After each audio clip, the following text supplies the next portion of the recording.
দেখুন, রাষ্ট্রের টাকা দুর্নীতি করছে, টাকা আবার হচ্ছে, কিন্তু শিক্ষাকে যখন দুর্নীতি করবেন, একটি মানে ক্লাসকে যখন দুর্নীতি করে পার করে দিবেন, তখন কিন্তু ওই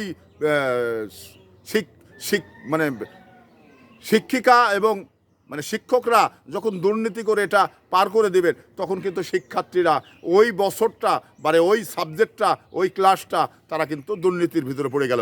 এটা কিন্তু আর টাকা দিলেও পরবর্তী সময় পিছনে আসার আর সুযোগ নেই, সামনে মানে চলে যেতে হবে। তো সেই জায়গা থেকে কি হলো, এই মানে ওই ক্লাসটা ফাঁকি দেওয়াতে, ওই সাবজেক্টটাতে ফাঁকি দেওয়াতে মানে জাতি ফাঁকে পড়ল, মানে আগামীর যে বাংলাদেশের জাতি তারা কিন্তু ফাঁকে পড়ল। কেন ফাঁকে পড়ল?